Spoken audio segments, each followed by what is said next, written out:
We do work out melodies in advance, and obviously vocal patterns and things like that might not vary so much on stage, but there's always room for a little spontaneity. That's been the key since day one. It just keeps it alive and fresh.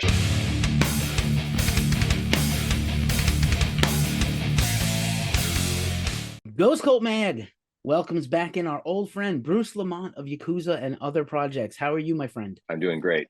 Nice to see you again, It's as so always. nice to see you, man. I have followed your whole career. It's crazy. Ghost Cult is around 10, 11 years. My prior career to Ghost Cult, we did some interviews and coverage, and welcome back. Well, thanks for Not, having me. not that you went anywhere, but welcome back. And so, yeah, Sutra is the new album coming out on Svart Records, a very well respected Svart Records. Great roster of bands there. We try to help cover all the time. And Yeah. I know this is the first record after a recording, a break of sorts. So I wanted to kind of just catch us up on the interim between albums first and foremost. Sure. It's pretty simple. 11 years and a lot of life stuff happened. A couple of us got married. Matt had a child. I have multiple projects going on and all the time, and we all do. And then a little thing, it starts with the P and ends with the C happened, and we won't utter that word. Just so all of a sudden a decade went by and we hadn't put out a record. So, we started working on this in 2018, so it wasn't that long, but yeah, shit just happens, Right. Especially, yeah, global psychotic breaks and events, mouth Yeah, breathing, yes. younger humans coming out of other people. That takes a lot of energy and time. Yeah. And it's not like Hmm. you're not doing music the whole time. Right. It's always like the music critics, our business, music journalists, it's like you're not like encased in amber for 10 years, It's like we did Right. nothing the entire time we went into cryo sleep. It's like, no, life happens, and you kind of need, and as a long time creative person, right, you need life experience to happen to you to have something to talk about. Maybe you don't, but I think you do. And at least that's my opinion. I felt when I was a music maker, I needed stuff to happen in between. I can't just pump out songs like a Yeah. like a little lab rat. I have to live Yep. life in the meantime, right?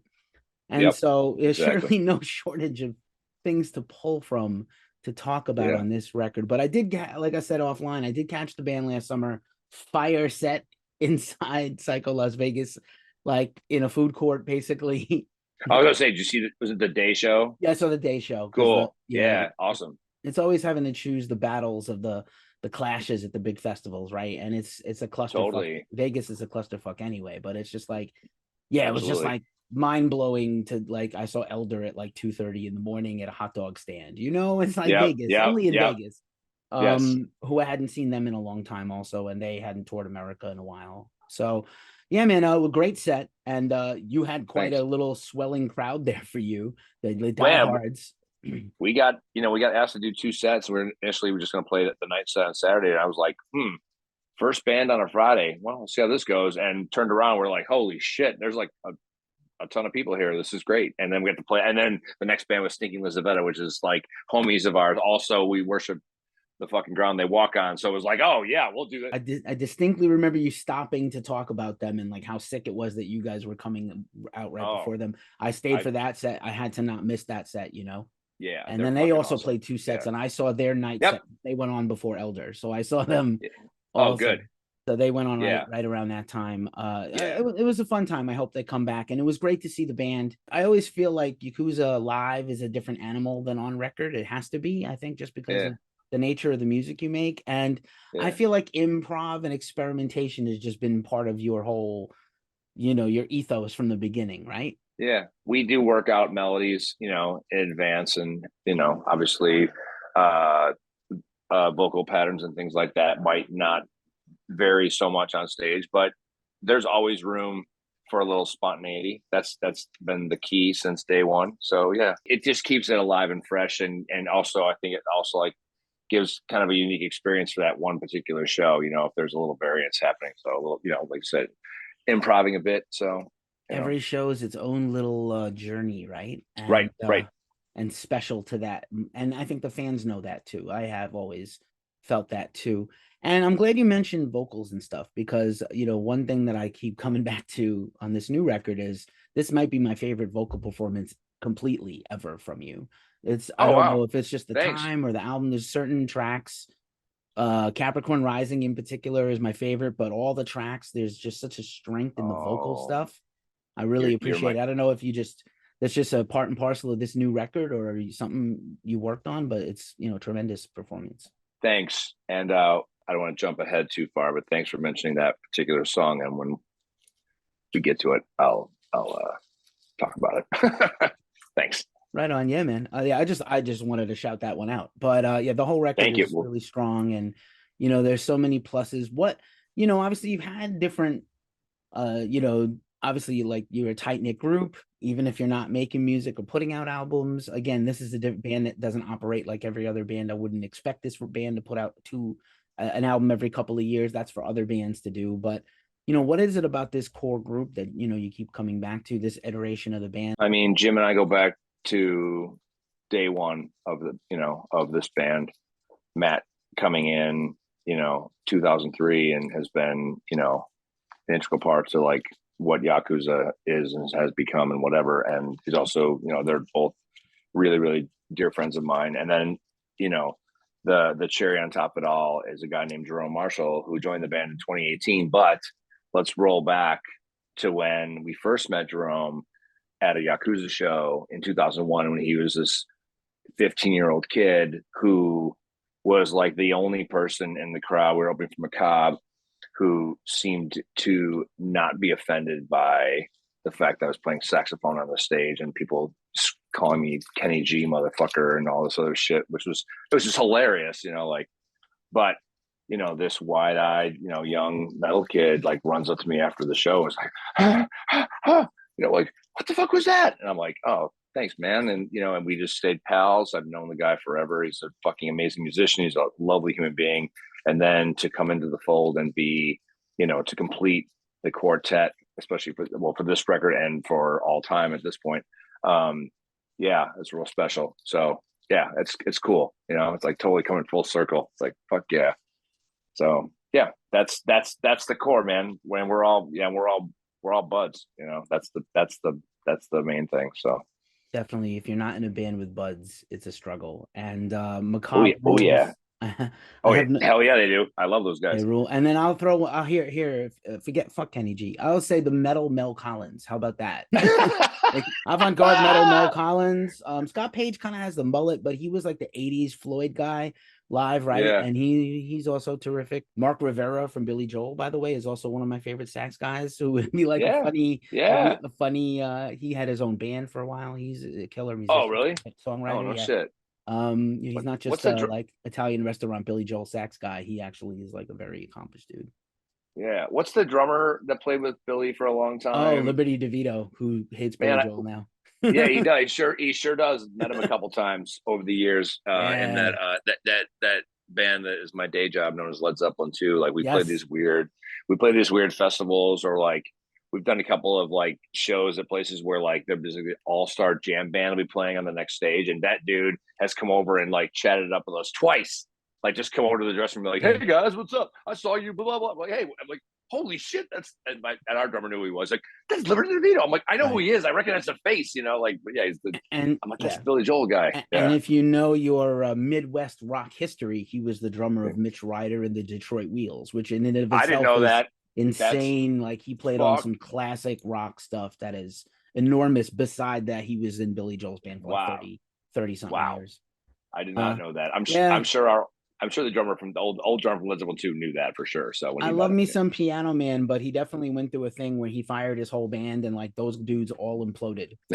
Suicides and like lives ruined and shit. Like, you know how it is. If you were in a band at that level and then you're not anymore, it's a crusher, right? It's a crusher. As a side person, that would be a crusher, I think. A side guy. Side man, side person. Anywho, No, Liberty DeVito, good. Like, did not have that on my bucket list today, but I would talk about him anytime to anyone. And Hell my yeah. my other podcast partner, beside Ghost Cult, will be thrilled that I worked in like a mention of Scott the Mullet Page and Mel Collins, Fuck yeah. because we're Nice. the Floyd guys. When I'm not doing metal and stuff, I'm Mr. Pink Floyd to a lot of people. So yeah, man, I'm just so stoked to have new Yakuza, and you had a solo record here and there and stuff. But like I said, I know with everything else you have going on, and listen, Led Zeppelin 2 is very lucrative and always has been for you, I think. So you got to just kind of parse your time out. But I think everybody accepts that Yakuza's, you're the face of the band. It's been your baby the longest, right? And so, I know when you put a record out, it means something to you. Like I said, you're just not one of these bands that pumps out a thing. And again, let's talk about the signing to Svart, because I feel like you could have went to any label, and Svart, like I said offline, has a tremendous roster and is a very fine label. We like working with them. So what Yeah. attracted you to them, or them to you? I really thought the roster, I mean, it's amazing, and it's not just metal stuff. They touch on, I mean, there's some like free jazz stuff on that label, and the packaging's cool, and yeah. And I don't know, shot in the dark. I just sent him an email. I talked to a mutual friend that kind of works through them, and I was like, what do you think? He's like, oh dude, hit them up. And the minute I hit him up, Tommy, the owner, was like, let's have a call. We got on a call, and he was like, oh yeah, let's do this. I was like, well, that was sweet and easier than I thought. So yeah, I mean, we're thrilled, to be honest with you. I mean, like, this is and they've been really coming through with some awesome shit. They've really done some cool stuff with the packaging. We're doing CDs, which we didn't expect to, and then the packaging for those are really neat. And, yeah, they were like, didn't poo-poo anything on that kind of stuff. So they just didn't put, I mean, whatever we wanted to do, they were behind it. And that's all we ask, is like, we want the cover art to be a certain way. We want, this is the music. There's no, there's no altering any of this. And maybe there's other labels that are the same way too, but they were just so accommodating, with that. We couldn't, I mean, we're thrilled. And again, like I said, I got nothing else more to say than we're happy about it. So Word. I only know Tommy over email, but yeah. phenomenal, passionate person. Not just like, hey, I have a Yeah. label, please help me support my label and things.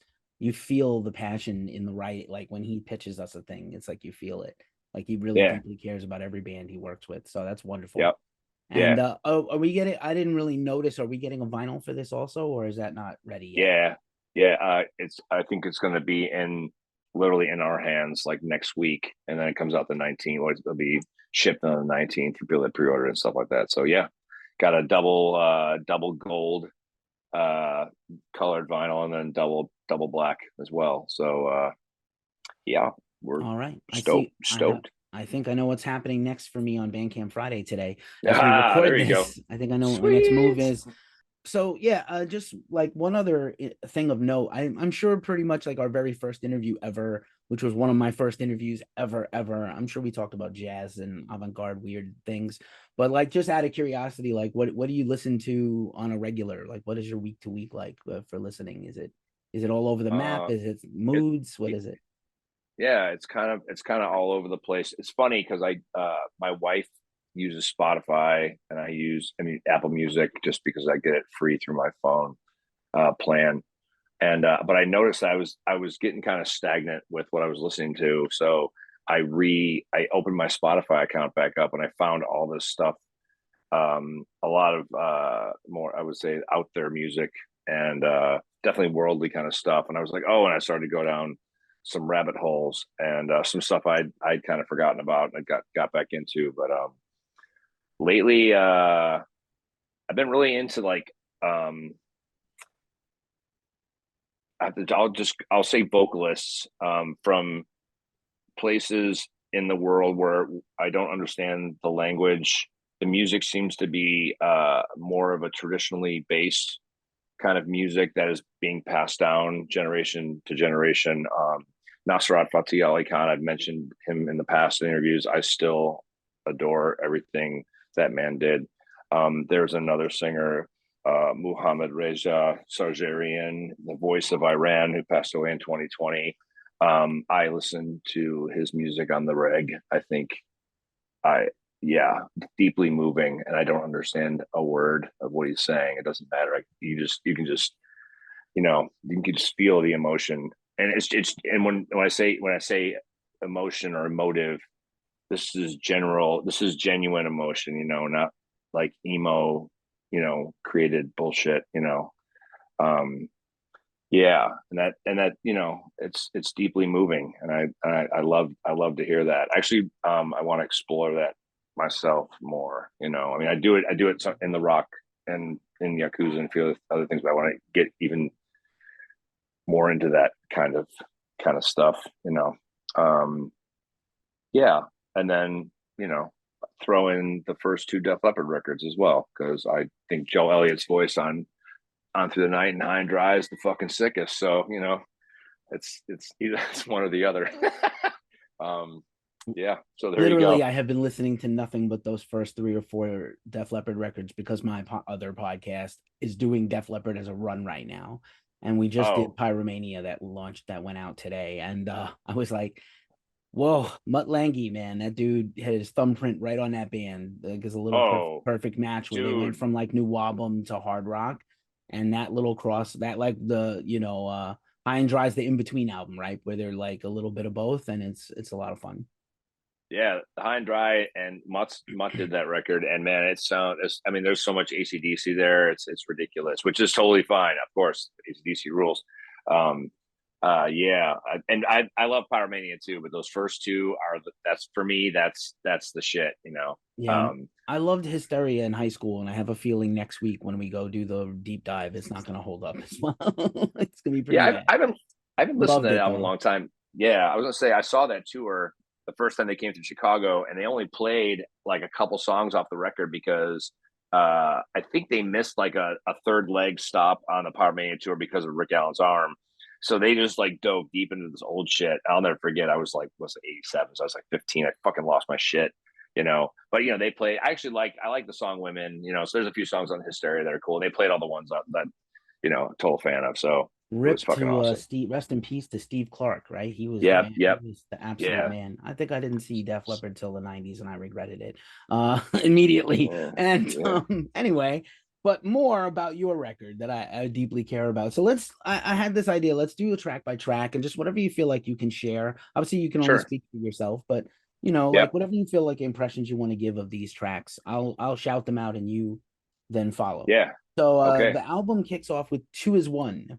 Uh, this song, that intro guitar riff, um, it was lighter and airier than anything I've heard come out of Matt's guitar in the past. So the vocal line that is added, or the vocal effect that I use, the harmonic thing, I thought I could hopefully lend to that and kind of keep it light and airy until it kicks in. Um, and then it gets heavy, and uh, that's all I got for that one. It's the opening track. So I like it's it. it's a very Yeah. good opener there. Alice, which is also equally strong, is the second track. Alice. So Alice, there's like a little backstory.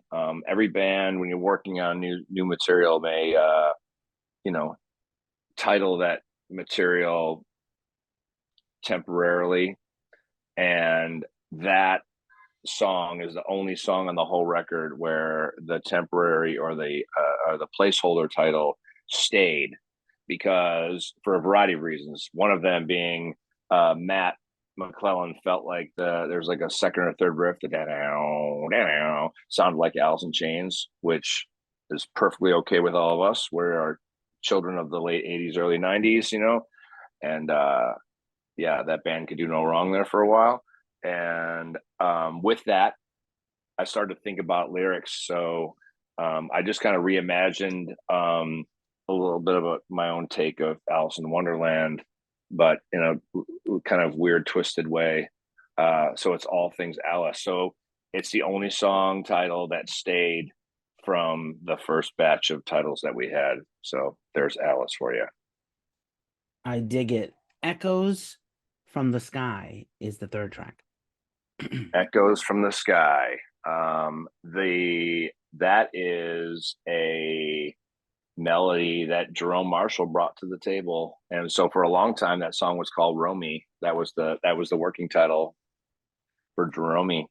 And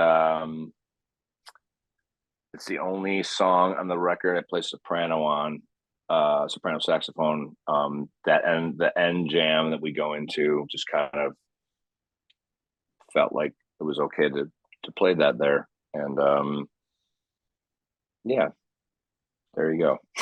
There you have it. Embers is next. Actually, the next song is Capricorn Rising. Oh, really? I have on the track listing from the promo that Embers is next, but I could be wrong. Oh, but okay, whatever you want to go with. It's your record. Capricorn, you do it. Oh, Capricorn Rising's fourth. So even on the last album we did, Bayul, there's always one song that is real tough to work with going into the studio. There's that one, but for some reason I've always known like this is the one that's gonna be the biggest challenge. But I think if it works out right, it's gonna be the biggest payoff. And that's what Capricorn Rising was. It was literally probably 75. There's the only track that was like 75% done, at least from my end of things. And after we finished it, ended up being my favorite track on the record. So that's why I was so happy that you mentioned it, because I love that track. So there you go. Our last record, Bayul, is a song called Man is Machine. That went the same way. Although I was way more nervous about going in the studio about it this time. I was like, it'll work itself out, and it did. So there we go. Capricorn Rising, then Embers, Okay. Embers is my wife's favorite track on the record. I have to make note of that. It's the mellowest song, I guess, if you want to call it mellow. I don't. We just played it live like for the first time 2 weeks ago, and it was fun. Yeah, Embers. Alrighty. Burn Before Reading is next. Burn Before Reading. Sometimes I hear things in some of our melodies that remind me too much of something else. So I may do something to soften that up a little bit, like maybe not counteract it because I don't want to take away from it, but just so it's not so something else. And I don't want to say what it is. There's a melody there that to me was very familiar and reminded me of something else a little too much. I'm probably the only person that thinks this, but nonetheless. So I kind of approached like, maybe I'll add this saxophone line here to kind of, steer it a little bit into this direction. Not to take away from the actual melody, but just to kind of add something else to it. This is one of those songs. And then the end part of that song, it's a little more of a jam. And I'm not afraid to say this about that melody. It has more of like a Merciful Fate-y kind of feel to it, which I fucking love. And we will not ever hide the fact that we love Merciful Fate and King Diamond. But yeah, that was kind of there, and I love that. The first time Matt played it, I was like, "Fuck yeah, what is that?" We got to work that into something, because he's like, sounds like Merciful Fate. I'm like, I know, it's fucking killer, So there you go. Burn Before Reading. Good stuff. Walking God is next. Walking God. There was an actual Walking God. I'm blanking on the guy's name right now. Kind of a man of the people, kind of a Gandhi-esque sort of figure that I was reading about a couple years ago. He passed away, maybe like 90 years old. I'm completely blanking out who it is. So I had been playing around with those lyrics before the song ever became a thing. And I kind of, made those words work with that melody. Yeah, a lot of interesting time changes on Jim Staffel's part that I really like. I mean, Jim is obviously notorious for that kind of stuff. And it was funny, my wife's youngest brother just graduated from music school, and I played a few songs for him. And the way he described Jim's drums, which I fucking love, he's like, your drummer is insane. It's like, what do you call that style? Drunken Master? And I was like, yes, you do. It's called Drunken Master. And then I told Jim, and he smirked. He didn't even like really react. But yeah, totally. I mean, the push and pull is awesome. I mean, seriously, it's cool. I mean, he's a very emotionally driven drummer. And it I mean, obviously all drummers are, but this is, and we that's just the way we work, and we flow with that. So yes, that song, he does a couple of those push and pulls and some kind of turnarounds that are make things fun and sometimes challenging, but always fun. So we love that kind of stuff. Drunken master drumming. That has to become a thing now. I demand Yeah. it. Yes. Fantastic. Into Forever is next. I feel like a lot of these song titles are like clever play on other things, perhaps. We Into do Forever. all that play on words, haha, yo, we're all about, playing around.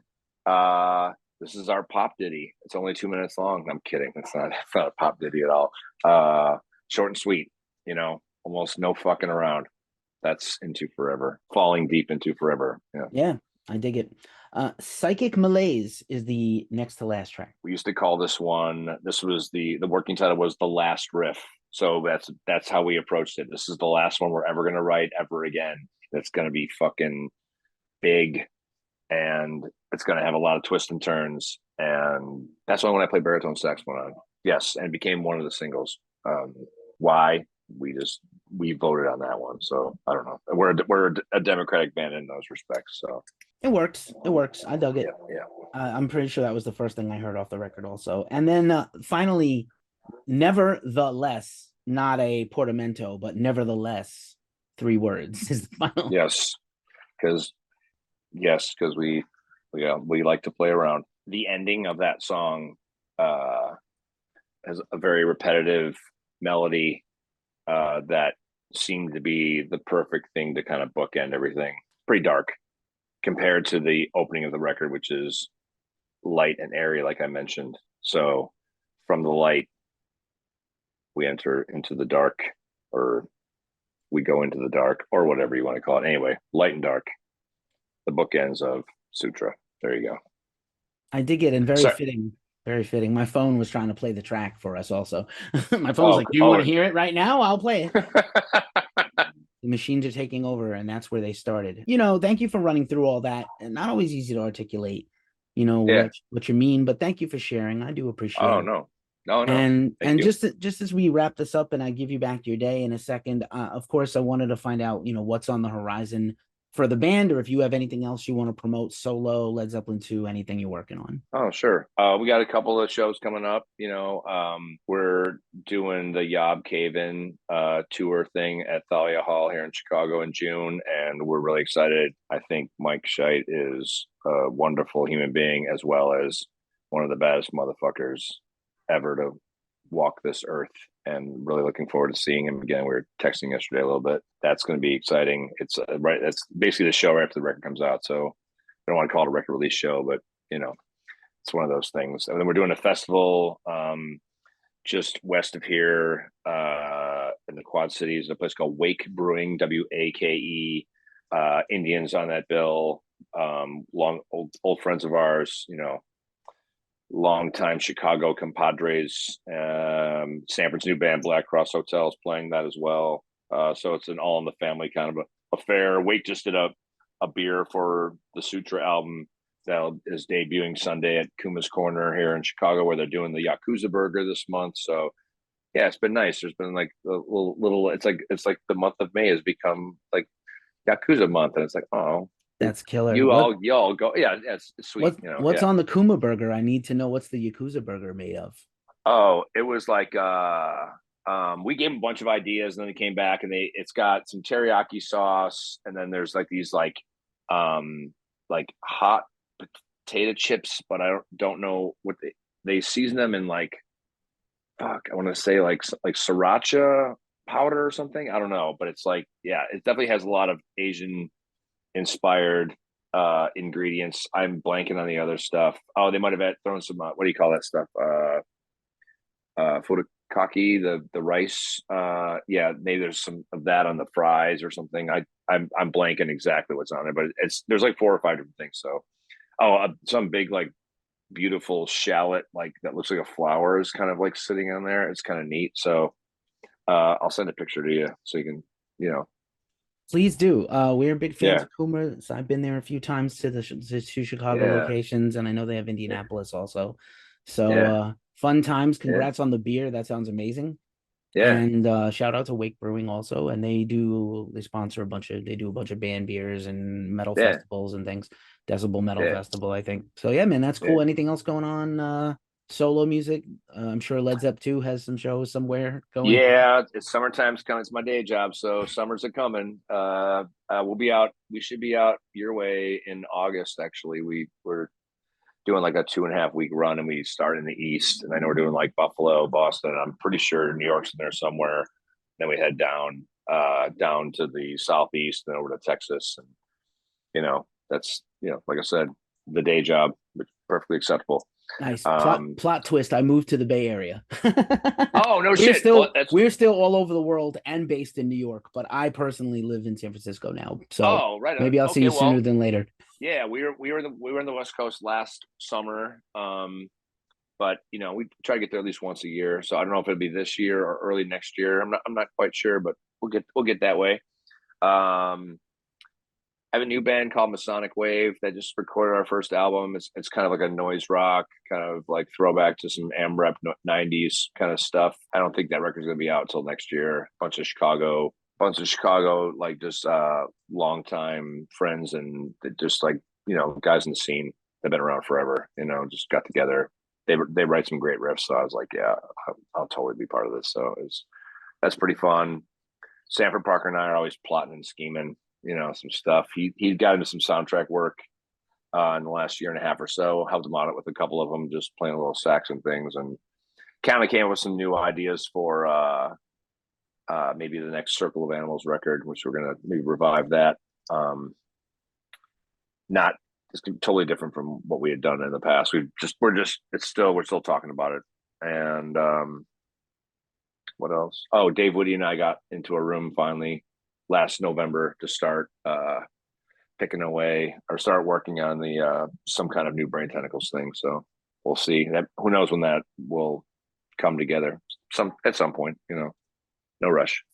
Awesome. We'll be paying attention and stalking your stuff closely. Of course, we're gonna link everything in the description for Yakuza Thanks. and anything else we can help share for you, man. Always a Appreciate pleasure, that. man. Thank I you. really Oh appreciate yeah. you over the years. Thank you so much for supporting Thank us. you. And I'm Thank happy you. to support you. I hope everybody checks out Sutra coming out on Smart Records, Bruce Lamont of Thanks. Yakuza, and a bunch of other things. Thanks for hanging with Ghost Cult. Oh, thanks for having me. Thank you.